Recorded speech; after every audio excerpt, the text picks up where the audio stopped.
And 3. Okay. Good evening, everyone. My name is Christina Zavala, and I'm the school psychologist I'm the school psychologist for El Centro Elementary School District, and I currently work at 3 schools. One of the schools that I serve is Kennedy Middle School, where we have the Circle of Friends program. It's called Circle of Friends, the Path to Inclusion. So I'd like to share with you about our program that we're running at our middle school. So Circle of Friends is called the Path to Inclusion. It's a program that for students at all grade levels that promotes building genuine friendships between students with disabilities and their non-disabled peers through meaningful social interactions in a natural environment during lunchtime activities. It aims at teaching students to increase their understanding and acceptance and differences of others, and at the same time decreasing bullying on our campus. Circle of Friends is also an evidence-based program through the National Autism Center. Research has shown that students learn from the real-life experiences that they interact with others, and learning through modeling and through just their natural environment.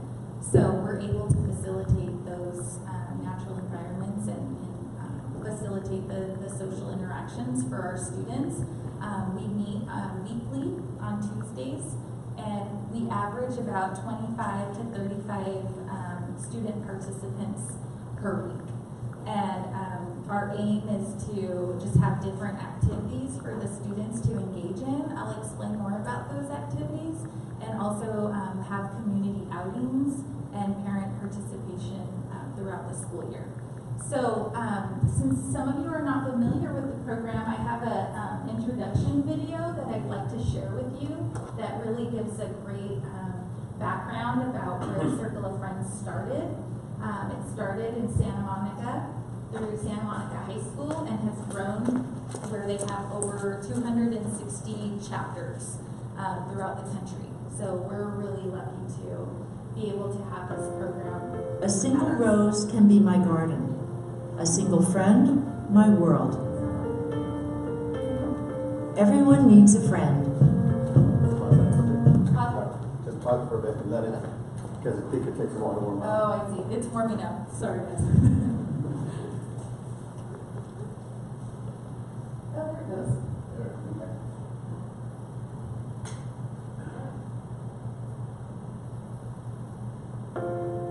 A single rose can be my garden. A single friend, my world. Everyone needs a friend. Circle of Friends provides inclusion for students with disabilities on school campuses by establishing the understanding and acceptance of differences, building genuine friendships, decreasing bullying, and making a significant social impact within communities nationwide. Students with disabilities such as autism, Down syndrome, and other developmental delays are often ignored and invisible, sitting alone at lunch or sitting at a special education table.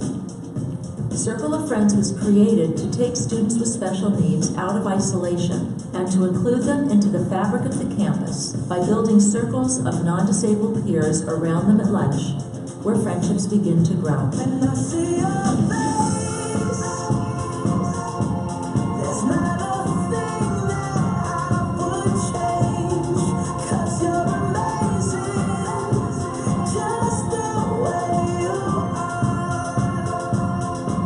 In 1999, Circle of Friends started at Santa Monica High School. In 3 years, we were building circles around 42 students with special needs, and we had over 400 non-disabled peers participating in the program as well. It was really successful, and we found that not only the lives of individuals were changed, but also the campus climate started to change. So in 2005, we started a nonprofit organization. Circle of Friends has expanded from high school into middle and elementary schools. When students move from elementary to middle school, and then from middle school to high school, everyone is nervous, both students and their parents. Circle of Friends helps to take away that anxiety and provides a smooth transition so everyone is more comfortable. As of 2013, there were more than 100 chapters throughout California, as well as in Oregon, New Mexico, New Jersey, and Connecticut. More than 31,000 students have been impacted through the Circle of Friends program. What makes us unique is that general education students are trained.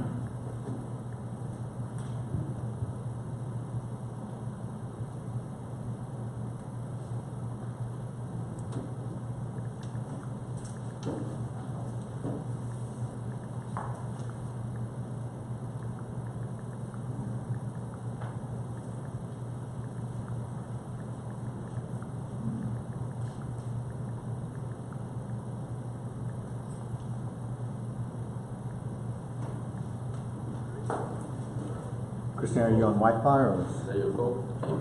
No. I didn't turn Wi-Fi on. Or I'm not sure how it was working.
Video, but it's not on YouTube, so we don't have to worry about the Wi-Fi.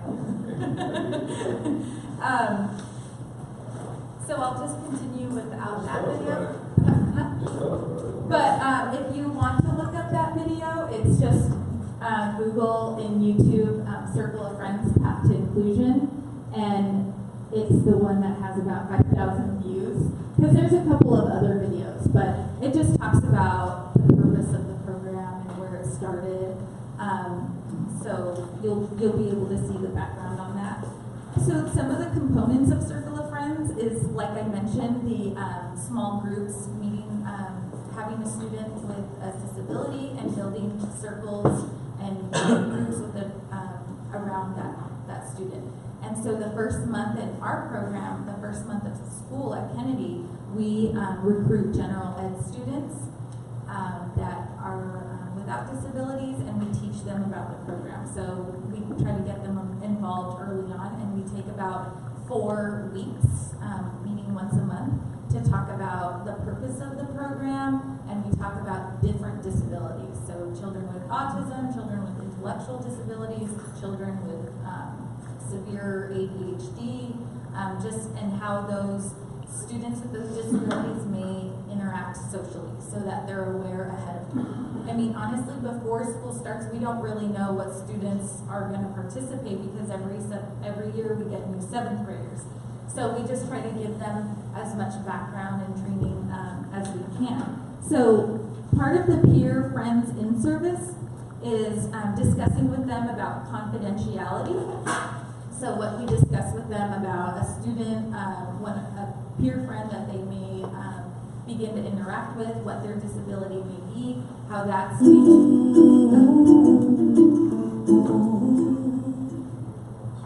The video ended. Okay, that's okay. So what confidentiality is and the purpose of that and the importance of that, commitment. Once they commit, you know, we want them to attend weekly. Imagine a world where friendship is... Okay, sorry. Now it's working. Yeah. And that it's difficult that if you make this commitment with, you know, a peer friend of theirs that, you know, you want them to attend weekly. So we also try to we do have sign-in sheets weekly because we do have field trips. And we tell the students that they need to come to at least 7 meetings in order to participate in the field trips because there's a lot of other clubs on campus that students may want to be in, and we have had this situation where students will be missing for a while and then they'll show up like the week before a field trip. And so that really defeats the purpose. You know, they're kids and, you know, they have other things that they might want to be in, and also there's different things that happen during lunch that, so we try to discuss with them about commitment and what they commit when they decide to be in the program. And just like we also try to train them that the students are just like them, that they have the same interests and they just may speak differently or they may interact differently, but they'll want to talk about the same things. And then also to see an advisor whenever they have any questions, and we try to have small meetings throughout the school year to remind them of the program and the training and interacting with the students. So I have a handout for everyone here that discusses how Circle of Friends impacts others. So for students with disabilities and their non-disabled peers, so some of the benefits, how the families feel about Circle of Friends. And, oh, okay. I'll give you one because I have an extra one. So this just talks about how students with disabilities no longer feel isolated, ignored, or invisible.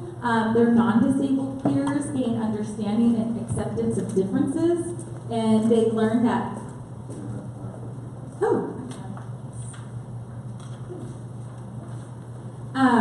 that they learn that people are people and we all have different abilities, not disabilities. And families, they experience what all parents want, to see their son or daughter spending time with friends in their community. And then school campuses, they experience inclusion of students with special needs.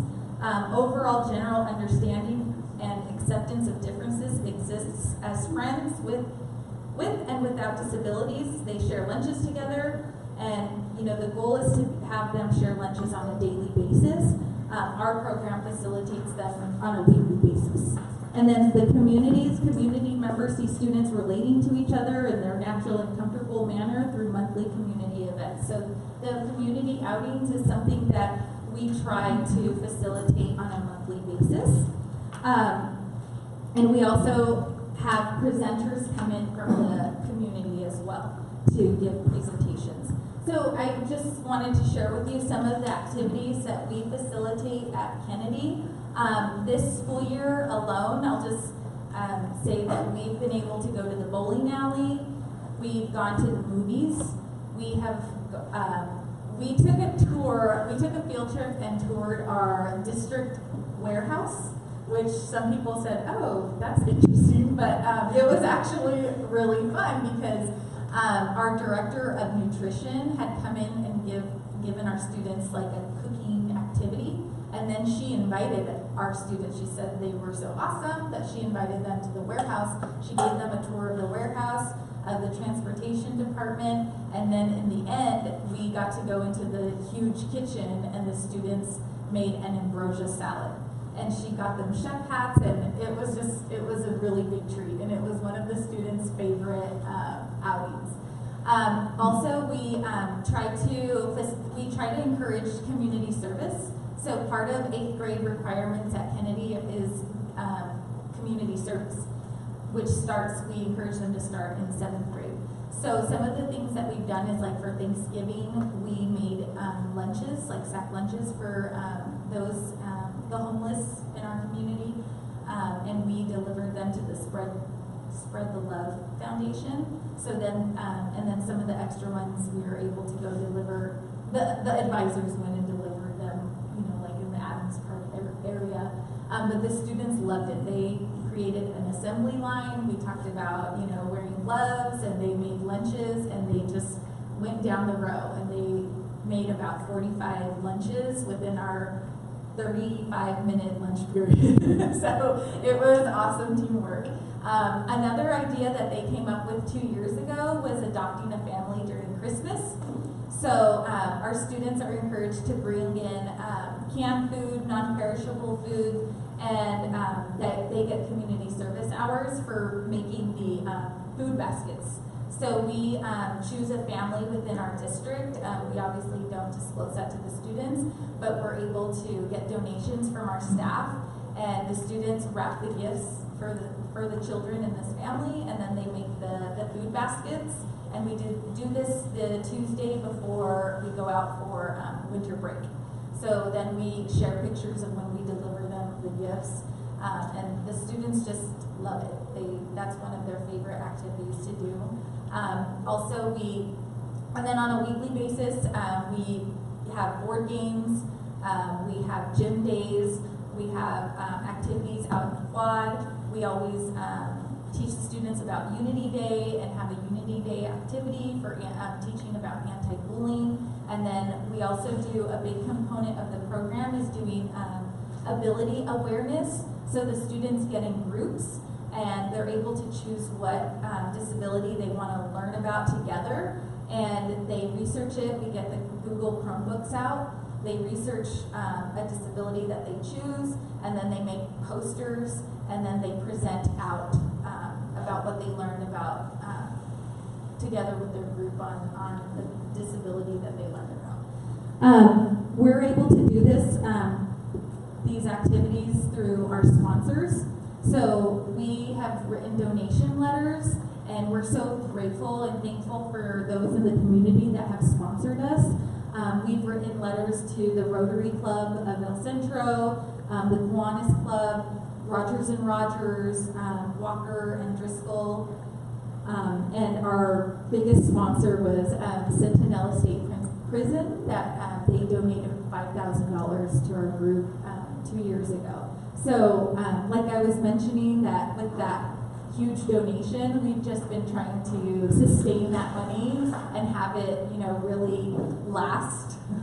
So we use the money to purchase things for our arts and crafts activities, for our transportation, for field trips, and last school year we had our first Circle of Friends dance, and so we use that to purchase have a DJ, and some of those students had never attended a dance before, and it was awesome.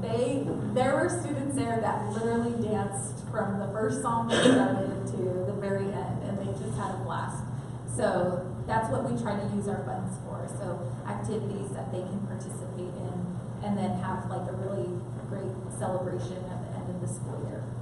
We've also given out, participation awards, and we really try to celebrate them participating in all that they've learned throughout the school year. So I want to share a quick video about, this was from last school year with some of our students.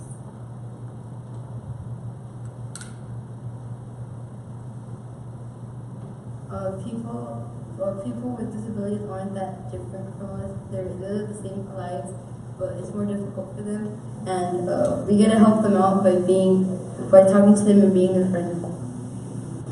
I I learned how to respect other people with disabilities or not, and how to help them when they need help if they didn't know how to do it, and how to see the other side of their disability and see who they live for. Be friendly to another people and help the kids. What I've learned about being part of Circle of Friends is that everybody is the same and we should not judge people by their looks instead of judge them by their heart. And I like hanging out with people that they might not be the same as me, but they have the same heart as me and we just want to hang out. What I like about Circle of Friends is the interaction and activities.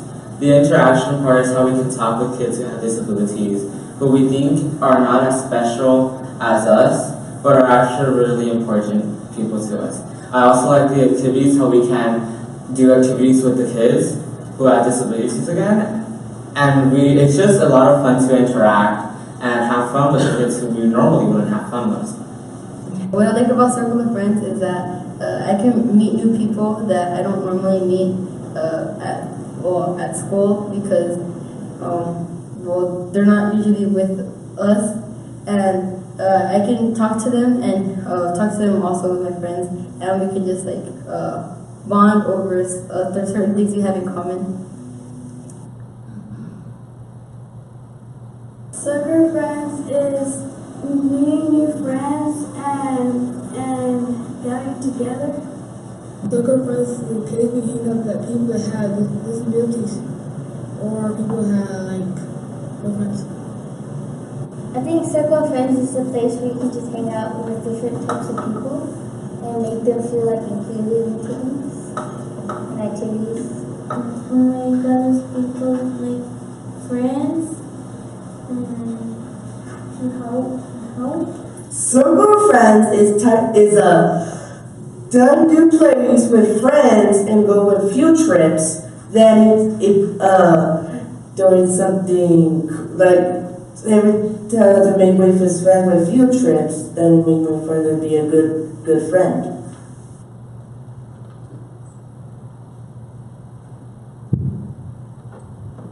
Okay, so that was a video that we had from our students from last school year, so they can just share what they've learned about being in Circle of Friends. The last thing I wanted to share with you is how Circle of Friends is growing within our county. Our program started as a pilot program, and it was Kennedy Middle School, Raleigh High School, and then Imperial High School. So it has since grown. We now have a Trainer of Trainers program, which SELPA approved, the executive board, I believe, approved to have Trainer of Trainers program. So now I'm part of a Trainer of Trainers program, so I can help more schools within my district create new programs. Now we have Calipat has a Circle of Friends program. Westmoreland has a Circle of Friends program. Heber Elementary School District, Calexico Unified School District already had the high school program, but now they have the 9th grade campus, the 10 and through 12th grade campus, and then Dual Elementary School and Willie Moreno, Rockwood Elementary School, and within our own school district, El Centro Elementary School, we have programs starting at Washington Elementary School, Wilson Junior High, Harding Elementary School, and then continuing with Kennedy Middle School, and then Sunflower Elementary School has already had a program. So that's it. And I actually have one more slideshow from some of the activities that we've been doing within our current school year.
how do they get their kids to be part of the program?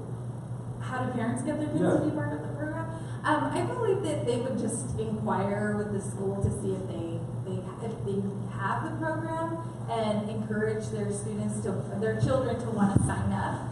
There's an application, so we have to get parent permission for all students to participate. I'm talking about the child with a disability, when the child is going to help out. In other words, this is the first time I hear about this. Oh, TL Wagner, and I'll let James know about TL Wagner if your child attends TL Wagner. Yes, and he will be actually transitioning to the middle school, so I actually To middle with all the anxieties Oh. going from the elementary school to middle school, so it's very comforting to know that something like that exists in middle school, so we definitely Yes. Yes, and any parent involvement helps. We encourage it.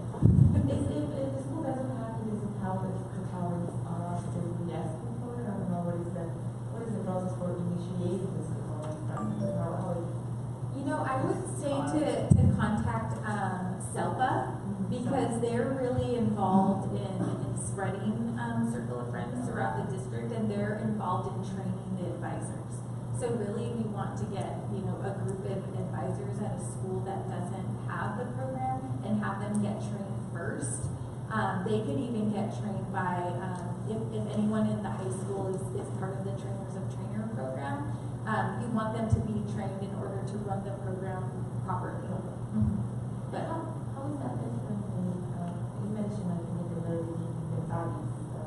the Best Buddies I program. don't know if it's something that is in the valley or if that's something sorry. I know that the high school has had the Best Buddies program, and I'm not very familiar on how it's ran, but I hadn't been aware if it was strong or not. I just know that our 8th graders they were inquiring if Circle of Friends was at the high school, because a lot of our 8th graders go on to Southwest or Central, and at the time I wasn't aware of a Circle of Friends program at our Central high schools. But I was encouraging them to recruit some teachers. I said, you guys can get it started, because they just had such a passion for the program. But Tiffany Clavery at SELPA, she is our SELPA County contact. I have her, Tiffany Clavery. She's our administrator of Imperial Valley SELPA for Circle of Friends. And her phone number is 760-427-4999. You're welcome.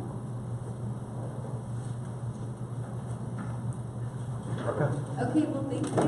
Thank you.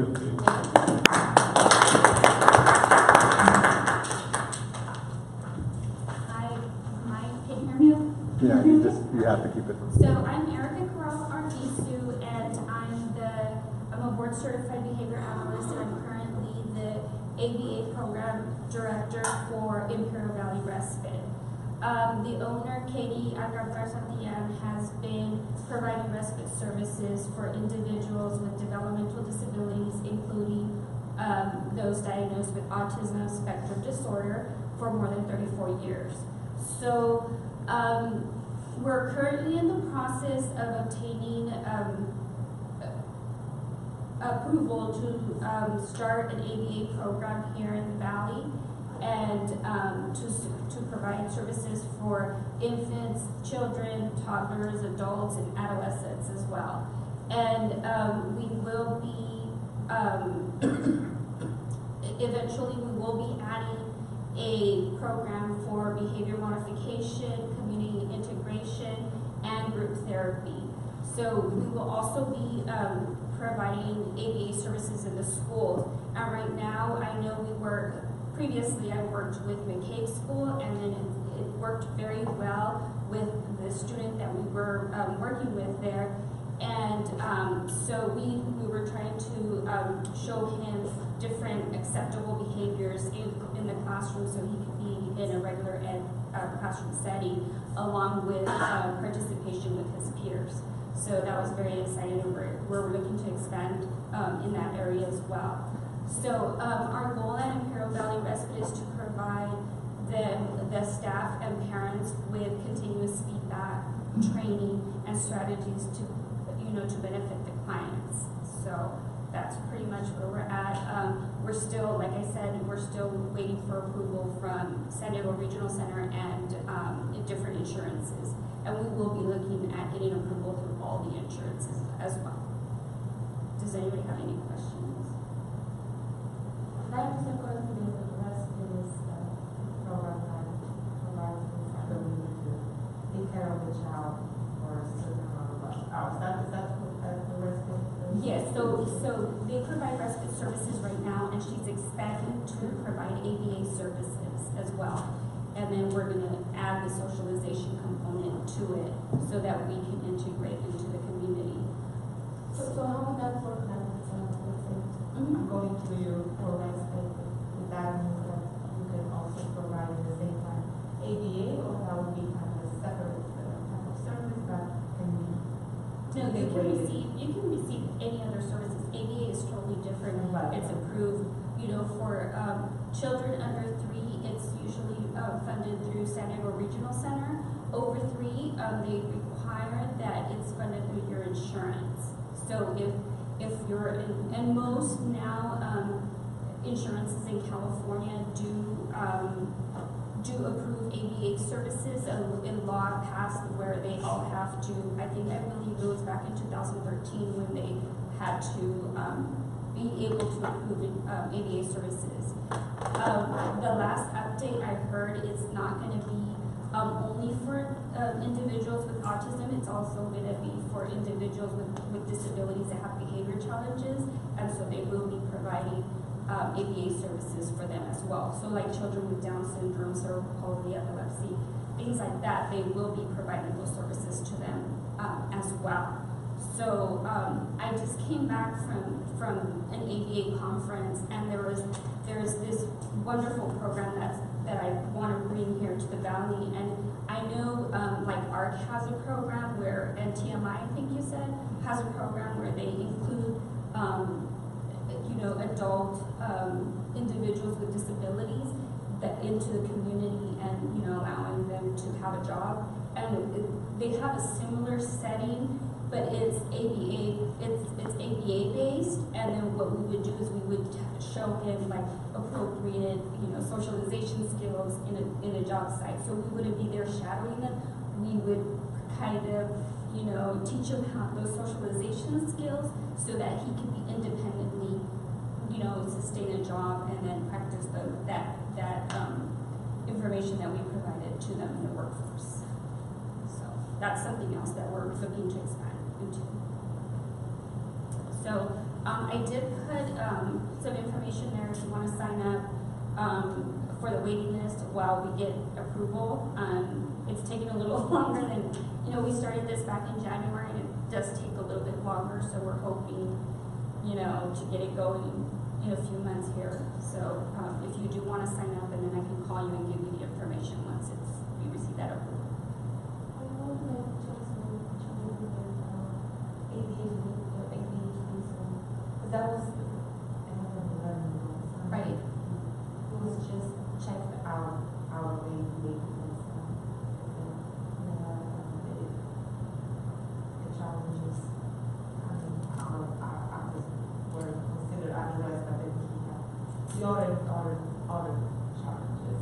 Right. I have my hand that's still dealing with the services in the knowledge. Does he have ADHD or does he have an autism diagnosis? Well, actually both. Okay, so if he continues to have the autism diagnosis, then ABA services will continue. We would have to do an assessment and see in the areas where he needs, he has deficits, and where we can probably go in and provide that service for. So once you complete that assessment, then that gives us an idea of what needs to be worked on, and then you submit it into the insurance, and then they provide approval.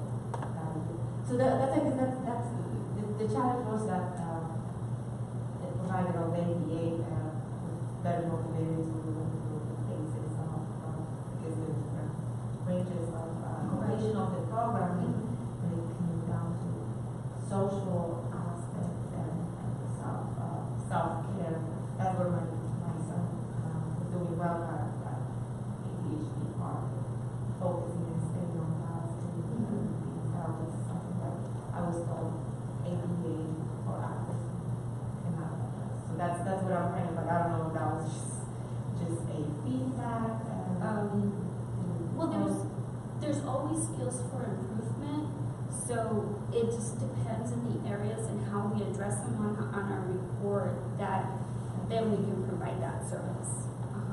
Because it wasn't then, I don't know if it changed, but maybe my son received the original and my insurance unfortunately does not cover ADA. Okay. But he is 11 years old, so we're always Okay. getting original assistance. But now that you mentioned that other three, only those. Yes, San Diego Regional Center will cover services if you, I believe, don't quote me on that, but I believe they will cover services if your insurance doesn't cover it. Because I know some of the kiddos that were receiving under, and we applied for that program, it's the 612 program, and it's for services for individuals that don't have insurance, like the ones that have the Baja here in the valley, and they cannot get the ABA services, so they're not covered. A lot of the schools as well, they have the teachers, what is it called, the teachers, it's through the teachers union or association. Also, they're not providing ABA services, and I think some of federal employees just were approved for ABA services through Blue Shield, but some of those agencies were not receiving services, so San Diego Regional Center was funding those. So, I mean, I would go back to your service coordinator and see, you know, if that's an availability, just address your current concerns with them and see if you can have another assessment done. Because there's always, you know, areas of, you know, yes, improvement. And it was unexpected that we checked out like 6 months ago. Actually, pretty terrible.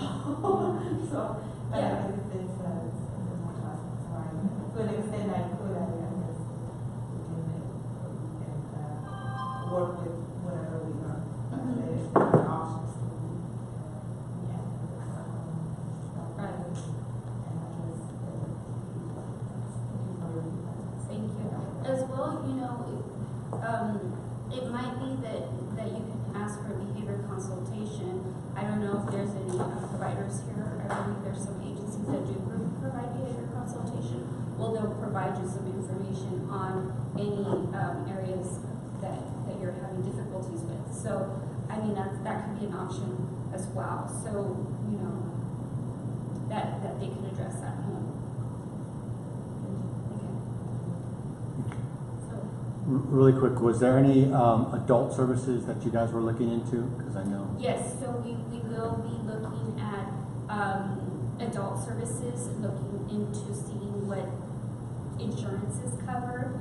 It will probably be mainly for individuals that have, you know, like private insurance, and, you know, I don't know if Medicare covers or what, you know, what insurance benefits they have after the SSI covers. I believe they receive, through the SSI, they receive the Medi-Cal if they are receiving, and after age 18, they become independent, and so their parents' income no longer, you know, counts as like their own. So then they have those benefits. So then they can receive, if they do receive the Medi-Cal, then they can receive it through whatever type of Medi-Cal insurance they're receiving. So there's ways. The adult program is fairly new. I know previously there was like a cutoff, like they said, you know, at age 12 we no longer, you know, are going to provide ABA services. That has changed. In the previous agencies that I've worked for, we worked with some teenagers that are having, you know, trouble socializing with their peers in the school, and we were working very hard on getting the community and the schools involved in providing and allowing us to go into the schools and providing that service, so we can provide like circle of friend and inclusion with their peers as well, you know, as well as how to appropriately engage with them, you know, especially because at that age, you know, the hormones are, you know, out of whack. And so we work on that as well. And so, you know, things like how to start a conversation, how to, you know, appropriately, you know, stranger danger, and, you know, we even worked on one child was how to get on the bus, take the bus to school, do some shopping, you know. We were taking her to McDonald's and she would make the purchase, and she did wonderful. But those are some of the things that we were doing at that age level. Yes. How about for older adults? For example, my son is way past the teenage years, he's 23. Yes, so that's the program that we're looking into, expanding into. We will be, if we, depending on the insurance, does he have Medi-Cal? So if he has the Medi-Cal, then it's those are the ones that we're looking into receiving services and kind of like fighting for them, because it's something totally new for the ABA world. So we will be working hard on getting services for adults as well, and providing ABA services. So that's the wonderful thing about this agency, is that it's not going to have a cutoff limit. Okay. So if you're interested, there's a list back there. You can sign up, and then I will get a hold of you once we get approval. Okay. Thank you. Thank you, Chief. Thank you, Erica. At this time, we're all set, unless anybody has any additional questions, either for Christina or for Erica. None at all? Okay. At this time, if everybody could just help us clean up. Thanks a lot, everybody who's out there watching us on YouTube, because Facebook Live didn't want to work. Appreciate it.